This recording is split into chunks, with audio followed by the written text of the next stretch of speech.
Okay, so still in turtle position, just so we're not always attacking the back, I'm going to show you guys a little variation, a different way of attacking from turtle position.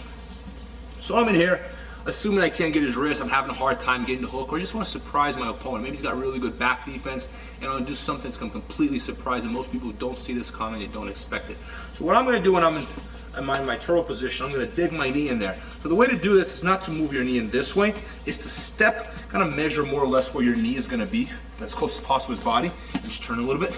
And what I do is I dig my knee in there. Okay, you want to dig your knee, so don't try to move in your knee like this, because it's going to be easy for him to block. You want to get, like, even if you close the space there a little bit, I want to place it like that, and then I want to dig my knee in there. The deeper, the better.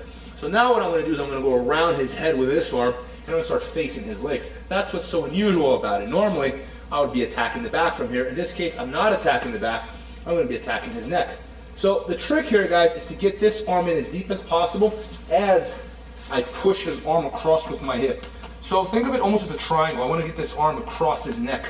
So what I'm going to do here is with my left hand, I'm going to hold on to my right wrist. You can hold on to this, but the deeper, the higher you can go, the more control I'm going to have, the better my position, the tighter it's going to be. And as I move my right hip across, I'm pulling my right arm in.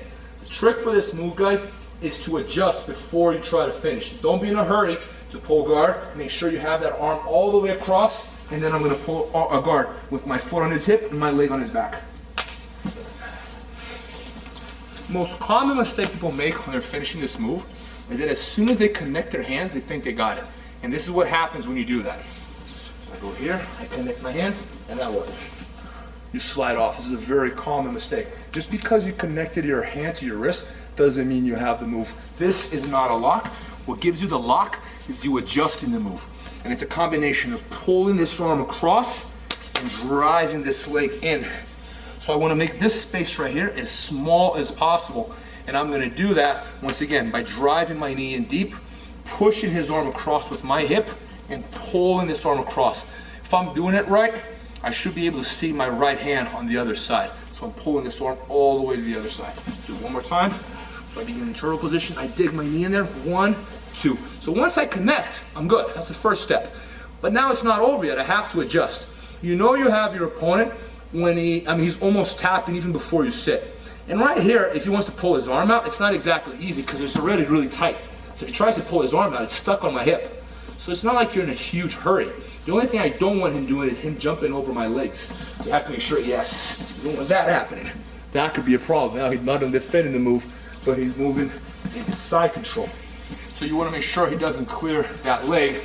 You want to keep him down. So as I adjust, I keep my left leg high so he doesn't clear that leg. Okay? I just walk my knee in. Once it's tight, I'm ready to sit. He's tapping.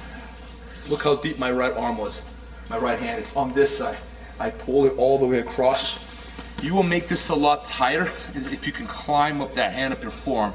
The higher you can go with that grip, the smaller that space is, the tighter the submission will be. But once again, my turtle position here. I'm going to step and I'm going to dig that knee in there. The deeper that knee goes, the better. At the same time, I'm going to be wrapping his neck with my right arm, and I'm going to reach around and connect my left hand to my right wrist. The higher up on my forearm I go, the better my position. So if you can reach this high, that's better because it's going to make it tighter. Okay? Now the trick here, guys, is to pull that arm across as I push my right hip in. At this point, we're going to have a hard time freeing the arm. Remember, step up with that left leg. You don't want him hopping over your leg. If I keep this knee down, I might make it easy for him to walk around and beat me. Go back. So what I want to do is I want to keep this leg up, and I adjust, and I take my time. So like right now, he's about to tap already. I can feel it. It's very, very tight.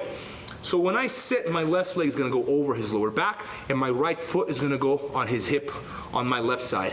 So this is what it's going to look like when I finish. Okay? So by the time I hit the ground, he's tapping because it's been adjusted before I sit. Once again, if you sit too soon, his head will slip out. So don't be in a rush. He's not going anywhere. He's in a horrible position. Take your time to adjust. Be patient there. Sit when he's right when you feel that he's about to tap. That's when you sit to guard.